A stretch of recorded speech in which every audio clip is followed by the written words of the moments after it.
जमाने चंगी मनती मलिक साहब मौला ताज रसूल साहब आपके गांव के रहने वाले बकर चिश्ती के वालिद थे।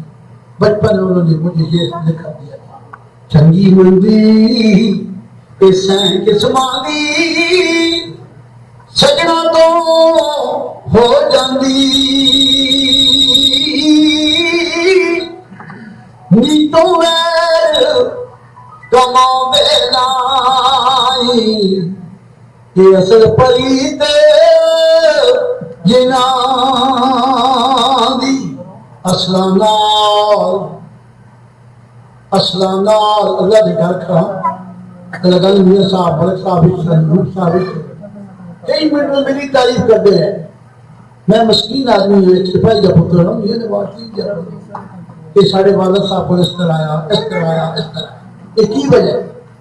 असलानाल जिंदगी करिए तो नस्ल तक नहीं भूलते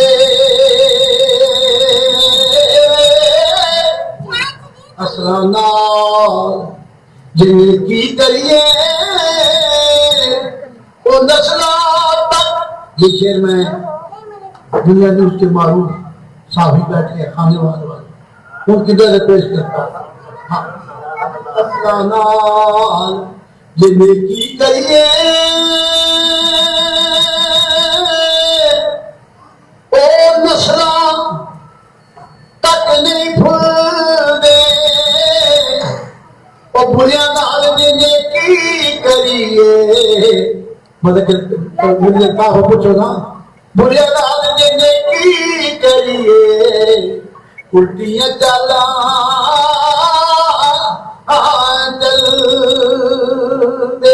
लगदी नालों ये टुटदी चंगी बेकदरा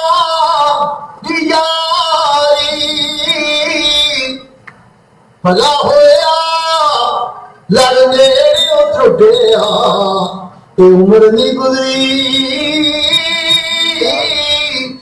सारी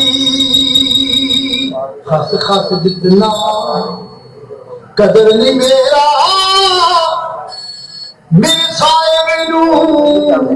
वड्डियां मैं गदियां दा पूरा कूड़ा ये मैल चढ़ाए साइया और इस्तानिशे मैं नीवा मेरा मुर्शद उच्चा और मैं उच्चिया दे संग लाई सच बना उन्हें उच्चिया दे मैं नीविया नाले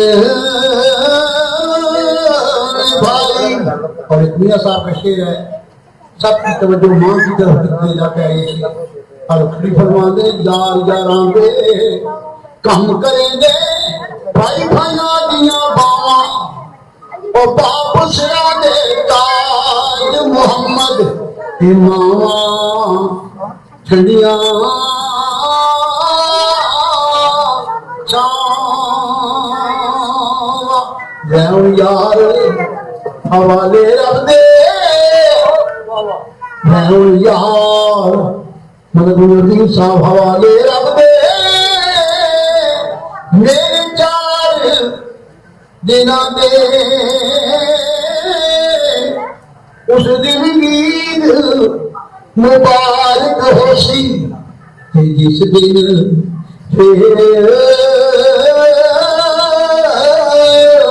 मेरा मामनी बच्चियां भी आईया माइया बीबियां भी बैठिया बेटियां मां की अजमत शेर खत्म करदा पिया मामनी ते रब मनाया पहला मुर्शद हमारी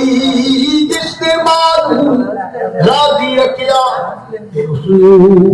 छोड़ लगाई वन साहब गल खत्म कर दी जी मलिक साहब हीरा क्या जोगिया झूठ बोले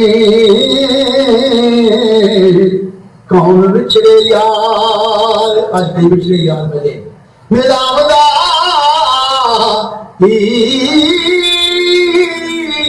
ऐसा कोई नहीं हो जावे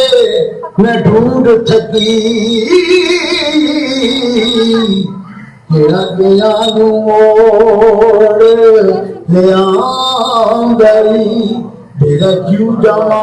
तेरा आन मेरे सिर सदका उसदे नाम दा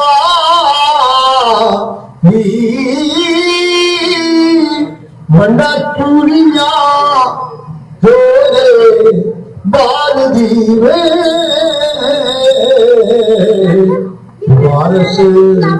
शाह सुना घर हो गई